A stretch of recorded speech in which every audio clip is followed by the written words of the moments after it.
O que o artista eletrônico busca é uma verdade que a tecnologia nem conhece ainda. O que a gente vivencia hoje nada mais é do que uma naturalidade da relação com as tecnologias que nós temos ao nosso dispor hoje.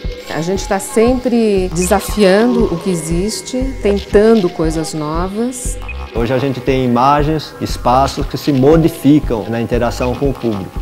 O artista, de uma forma geral, continua fazendo o que ele sempre fez, é tentar trazer um novo olhar ao mundo. A obra, o que ela gera, mais do que um significado, é uma significação. A cibercultura, ela faz parte do nosso dia a dia. É por isso que eu digo que o histórico tecnológico é importante. É que a máquina, ela não é só um mediador do processo, mas ela pode assumir o papel do gerente do processo. Mas o artista sempre trabalha do lado da perversão.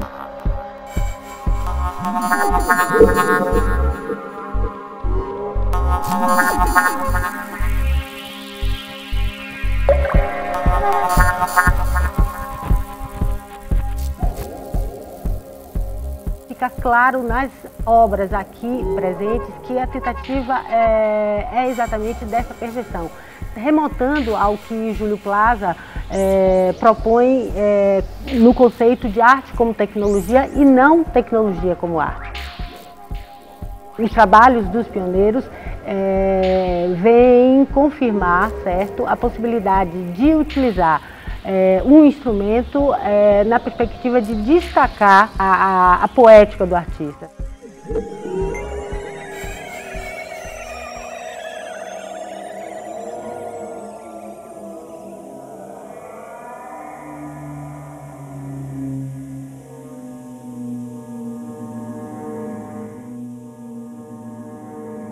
Júlio Plaza é um artista multimídia, ele foi um dos precursores no contexto das poéticas da distância, pensando a poética da distância como aquele grupo de trabalhos em que tenta se desvincular dos sistemas de exposição tradicionais de arte.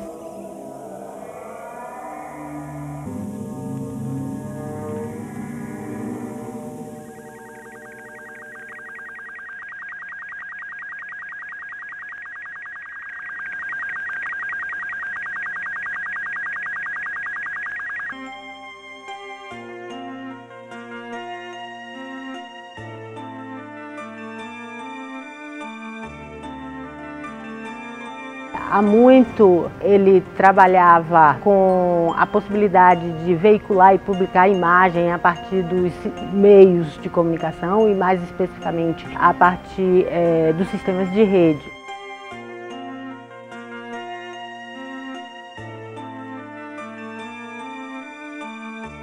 A criação de programas, né, que possibilitassem a criação de poesias é uma coisa assim quase que natural, né, que esses poetas, né, fossem atrás dessa tecnologia, né? Fam, é zulo, é sofro, é zufo. Por exemplo, nós temos Alquimar dos Santos, né, nessa exposição. Ele trabalha assim com linguagem de programação para a criação de mundos virtuais. E as suas poesias, elas são assim veiculadas na rede internet, né? E elas acabam criando mundos também teleimersivos. Esse é o componente de toda uma geração de artistas eletrônicos, né? A gente explora a tecnologia e descobre facetas da tecnologia que, em geral, as pessoas não conhecem.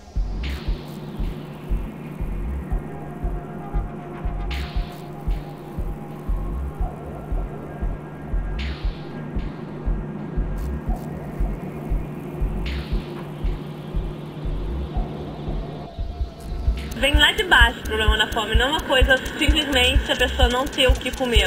Acho que vem de tudo, vem da educação. Eu não acredito que eu possa fazer nada, pode parecer um pouco egoísmo isso, assim, falando. Mas acho que é muito mais um problema de questão de alfabetização que vem lá de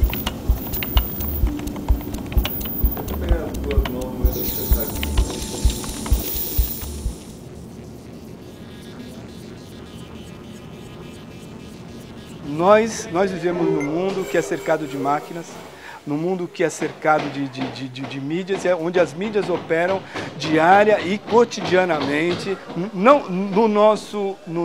na nossa vida e no nosso imaginário. Por que o artista não pode trabalhar com esses mesmos elementos ou com essas mesmas mídias?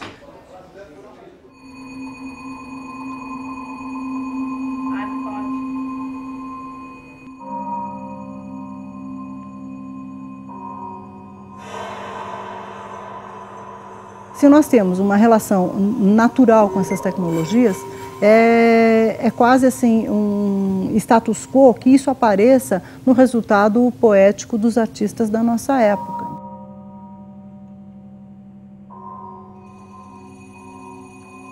A obra, o que ela gera, mais do que um significado propriamente dito, é uma significação, é um processo de construção de sentido. E esse sentido ele é gerado a partir do momento em que as pessoas estabelecem conexão entre aquilo que ela está vivenciando. Ela consegue conectar aquilo de uma forma inteligível.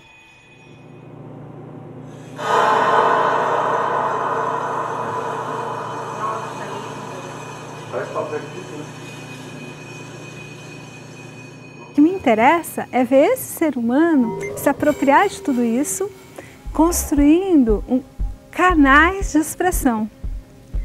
Então, não é só a tecnologia, mas principalmente os usos, né, e as subversões que fazemos com esses aparatos. Eu acho que uma das funções que tem o artista é de subverter essa técnica, é de dar a ela outros usos, é de realmente puxar o tapete desse espectador que às vezes a gente chama interator.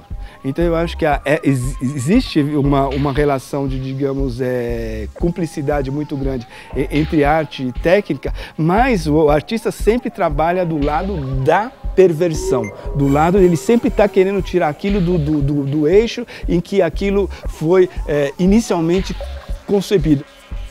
Você tem um artista que se apropria do software e pega e manipula e cria um trabalho, né? Às vezes excelentes, pode ser excelente, só que eu acredito que o artista precisa conhecer a linguagem computacional, porque eu vejo dentro das possibilidades da linguagem computacional existem infinitas possibilidades poéticas que não vêm sendo exploradas porque nós não conhecemos.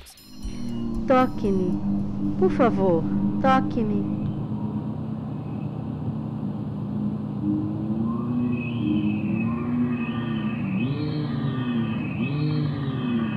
Porque o cientista que vai fazer o software para mim, ele quer o quê? Ele quer o realismo, porque é isso que é usado na indústria do entretenimento.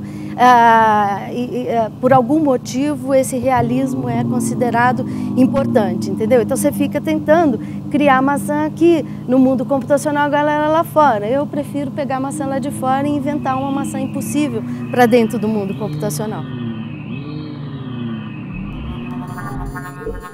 O Valdemar Cordeiro, ele inaugura, né, para mim, uma maneira assim de criação, né, um processo de criação assim bastante interessante, porque assim o espectador, né, no caso da obra dele, não imagina como é que aquela obra foi realizada, né? Todo o processo assim de racionalização, né, que tinha, né, para que ele chegasse àquele resultado, né?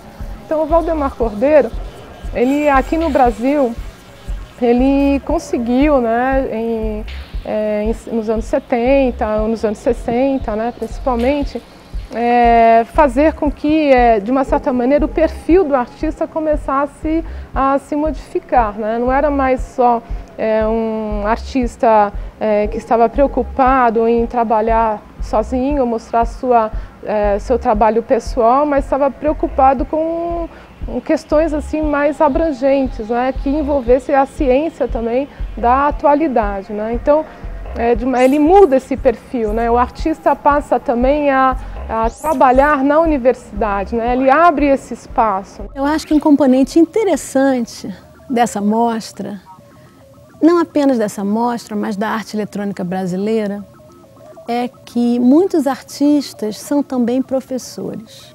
Essa questão da produção artística e da própria reflexão mesmo do ponto de vista acadêmico são coisas que caminham paralelamente. Eu acho que à medida que você avança de um lado, você está buscando do outro. Hoje existem duas grandes tendências, né? Ou dois grandes campos de ação, né?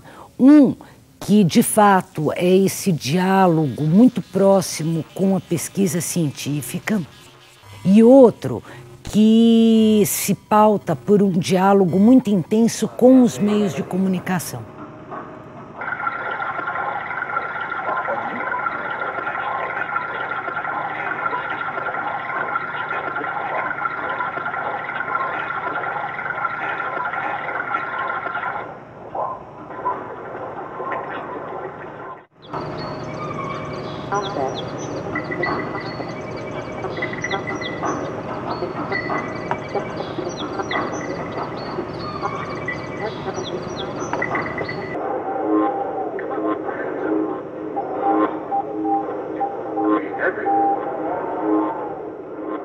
E tem coisas que são muito difíceis de controlar a internet. Por exemplo, a gente está com uma conexão de altíssima velocidade aqui.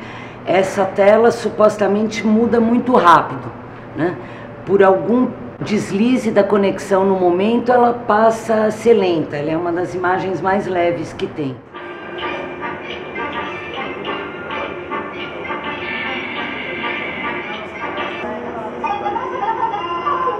Olha, o diálogo da arte digital com a contemporaneidade talvez seja aquilo que permite ver com maior clareza que a interface cultural do nosso tempo é a rede, né? Pelos processos de apropriação, simultaneidade, obsolescência pré-programada, a interferência do outro, a consciência de que talvez nós estejamos no limite da reflexão sobre a sustentabilidade, a validade do antropocentrismo, né? Então eu não posso falar que o meu trabalho é só ligado à tecnologia, porque eu estou olhando para um fenômeno de cultura. A cibercultura, ela faz parte do nosso dia a dia, ela não é algo, um aparato tecnológico que está ali, ou no museu, ou num centro de pesquisas tecnológicas. A cibercultura é o nosso dia a dia, é o celular, que é um teletudo, né, que você manda mensagem, fala com as pessoas, ele está criando um ciberespaço também. Só para dar um exemplo de um trabalho produzido em arte e rede, o trabalho de Silvia Laurenti. Existe um banco de dados em que as pessoas, os visitantes, podem inserir determinados poemas, determinadas palavras. Se por um acaso uma outra pessoa estiver nesse mesmo momento inserindo outras mensagens, isso poderá e provavelmente deve acontecer a possibilidade da construção de uma mensagem a partir de duas pessoas que de alguma forma não se conhecem e estão situadas geograficamente em locais distintos.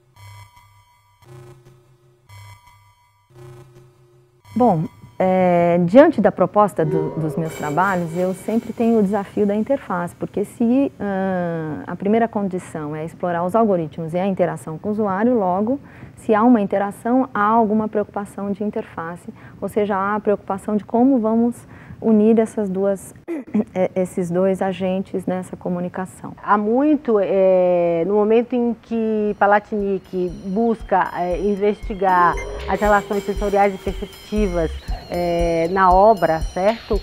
Ele já induzia a possibilidade de se pensar as relações de mediação entre obra e receptor. Nesse sentido, os cinéticos, vistos como máquinas artísticas que de alguma forma capturam o receptor no sentido de inseri-lo como um agente, nesse momento ainda não diretamente participativo, mas como um agente que é capturado ludicamente no sentido de estabelecer novas práticas receptivas. Ele já traz essa noção, né, de ambiente, né, que é importante, né, para as instalações, né, que foi assim um ponto de partida também de questionamentos, né, em relação a essa contato, né, entre o artista e um público, né, um espectador, né. Então ela também trabalha com a questão de tempo e espaço, né, e acho que também aproxima, né, a arte da ciência.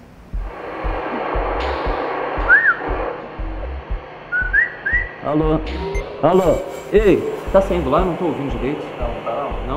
Se a gente for ver historicamente, essa possibilidade de inserir o receptor foi sendo modificada a partir das diferentes máquinas utilizadas no sentido de possibilitar a geração desse movimento.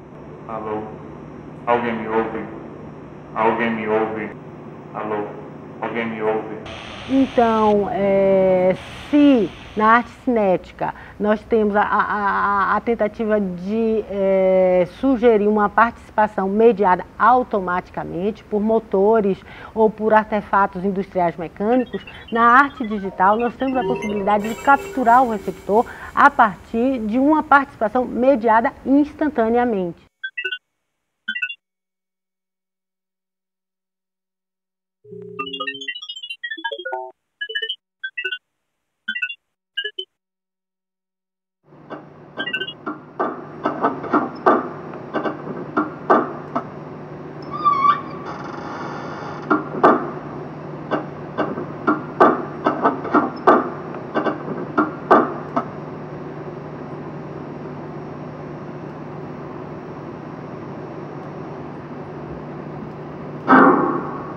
A interatividade sempre existiu, só que são outros níveis, né? A interatividade que a tecnologia contemporânea permite é diferente das outras tecnologias, né, do passado, tal.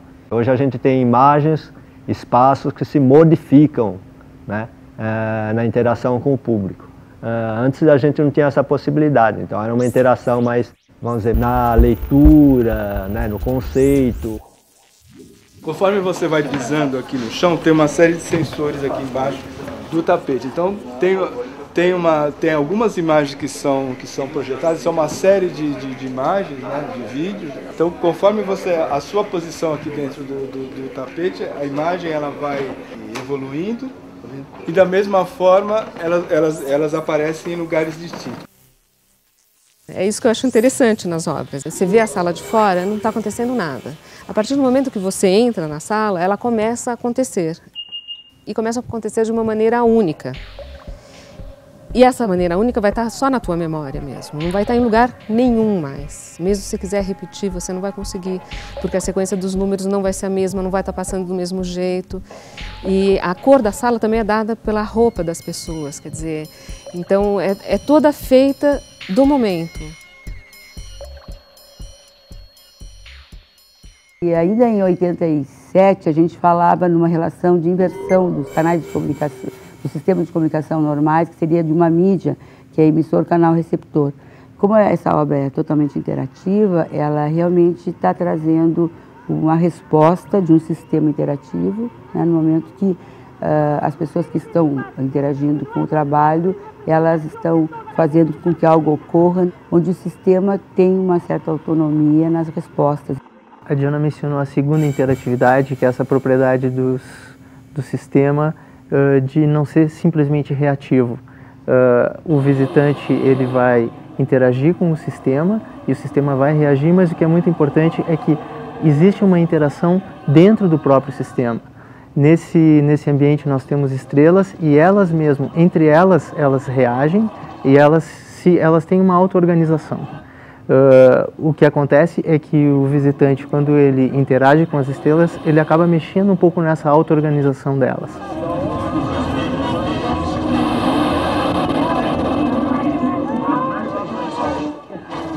Na arte computacional eu vejo assim, quer dizer, a interação, né, vai além do clique, vai do computador, há uma interação que não é só humano-máquina, mas é máquina-máquina, né? Então, vendo assim a imagem também como uma maquininha que tem uma certa inteligência, né? Então, assim, pesquisa de ponta mesmo, teórica, né?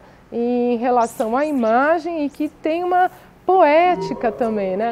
A lição que fica e que talvez é inédita em termos da história da criação contemporânea é que a máquina ela não é só um mediador do processo, mas ela pode assumir o papel do gerente do processo, né?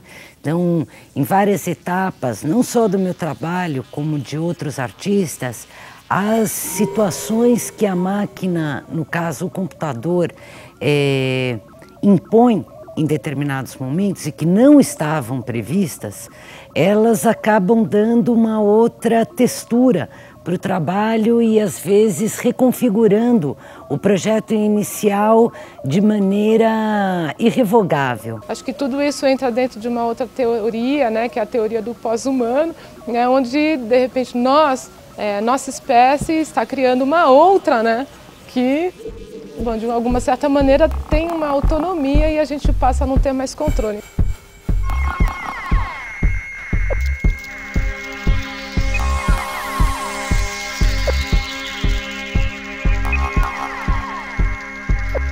Nós ainda somos filhos de uma cultura que acreditou que o homem era o ser criador por excelência, né? Aquela ideia de que há sempre um grande homem atrás ou à frente de uma máquina. Não é bem verdade, né? Essa exposição me parece que ela deixa isso muito evidente, assim. Há sempre uma grande máquina na frente de um grande sujeito, né? Existe uma equação de parceria que a cultura de rede introduziu ou consolidou de uma maneira quase que irrevogável, né? E vai transbordando para todos os meios de criação e de comunicação.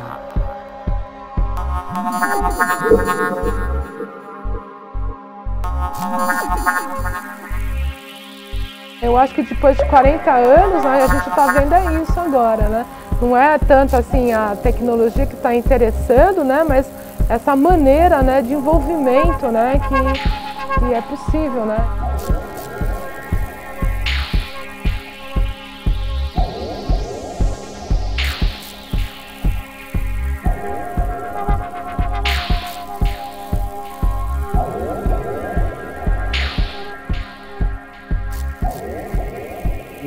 O artista, se a gente olhar de uma forma mais ampla, ele continua fazendo o que ele sempre fez, é tentar trazer um novo olhar ao mundo. Agora, a grande diferença que traz é que ele faz isso com essas outras intermediações. Então ele faz a gente pensar, o que a gente tenta fazer aí é repensar esses mesmos elementos, essas mesmas máquinas, interfaces que nos rodeiam.